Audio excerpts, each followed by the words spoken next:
Assalamualaikum Yai. Mohon maaf, jadi kan gini Yai, ini kan saya ada tugas begitu untuk perihal saya mengungkap Islamisasi Mojopahit Yai, sehingga dari Islamisasi itu kan saya menemukan bahwa yang penyebar Islam pertama itu Syekh Jumadil Kubro. Namun untuk bukti-bukti otentiknya kan saya kayak manuskrip dan sebagainya itu kemarin saya lihat di seliweran TikTok itu ada dari YouTube-nya Yai kata Senoten. Nah, bukti lain selain yang ada di Mojokerto itu hanya nisan seperti itu ya, barangkali ada manuskrip Wali Songo yang tentunya yang diterjemahkan oleh Yai kemarin itu, Masya Allah saya sangat terbantu Yai untuk memecahkan sebuah mungkin apa nggih perdebatan Yai seperti itu Yai. Dan di sini kan saya membahas tentang Islamisasi Mojopahit niku Yai. Hatur nuwun, terima kasih Yai. Tentang penyebaran Islam di Nusantara ini ya memang secara masif itu dimulai sejak era Wali Songo, Syekh Jumadil Kubro, terus Basunan Ampel, semuanya Ibrahim Asmara, Maulana Ishaq itu ya. Tetapi kalau dirunut lebih jauh lagi ya memang Islam sudah banyak masuk ya di Nusantara ini, terutama di pusat-pusat pelabuhan. Nah, tentang Majapahit sendiri, Islamisasi di Majapahit ini adalah di keluarga kerajaan, di keluarga royal family itu dengan ikatan perkawinan.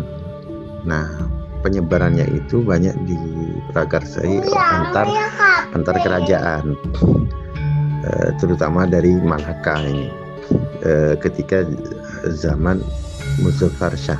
Nah, ketika itu seorang putri dikirimkan untuk menjadi istri daripada raja yang kita kenal dengan Brawijaya V. Nah, kalau kemudian ada pertentangan, kenapa kalau perempuan boleh nggak menikah dengan selain non muslim gitu ya. Nah, kalau kita melihat kodifikasi hukum Islam gitu ya, maka ya memang kan laki-laki yang boleh dengan ahli kitab, itu pun kalau ahli kitab gitu. Tetapi saat itu mungkin dipandang entah alasannya apa, sehingga dikirimlah putri itu untuk menjadi istri daripada Brawijaya V yang kita kenal hari ini dengan sebutan Brawijaya ya. Walaupun ini nanti akan perlu dikaji lagi siapa itu Brawijaya V. Nah, sistem ikatan perkawinan ini banyak diterapkan awal mulanya ketika Pasai sukses mengislamkan Malaka gitu ya, dari kelompok Prameswara. Jadi dulunya itu Malaka ini kan belum Islam, kemudian dijodohkanlah dengan putri Pasai dengan satu syarat bahwa raja di Malaka harus memeluk Islam gitu ya, harus memeluk, ini syaratnya gitu ya. Apakah nanti diterapkan kepada Prabu Brawijaya, disyaratkan Prabu Brawijaya Islam atau tidak, ini perlu dikaji ya. Tetapi ketika awal mula penerapan, lebih banyak perempuan Islam yang dinikahkan kepada pagan gitu istilahnya. Nah, ketika itu ternyata Malaka kemudian menjadi Islam. Nah, di zaman Muzaffar Shah ini kemudian banyaklah diutus ke Nusantara ini. Jadi masyarakatnya itu dengan mubalik, sedangkan dinasti kerajaannya dengan ikatan perkawinan.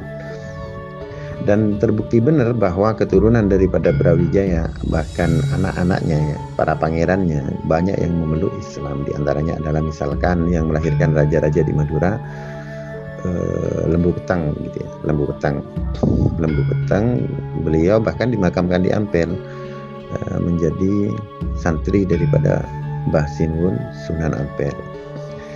Nah, tentang Majapahit sendiri, kalau kita mau mentelaah kritis, di Majapahit ini kan ada dua dinasti ya. Jadi kalau kita mengikuti patrilineal, maka kita akan mendapati setidaknya 2 dinasti. Yang pertama adalah dinasti Raden Wijaya, ketika Raden Wijaya sampai kepada Jayanegara. Nah, Jayanegara ini kan tidak melanjutkan keturunan laki-laki, sehingga secara patrilineal bahwa dinasti Majapahit itu kan beralih ke perempuan gitu ya. Nah, dinasti yang kedua ini, yaitu ayahnya Hayam Wuruk ini, kalau kita lihat maka ini kebanyakan keluarganya Islam.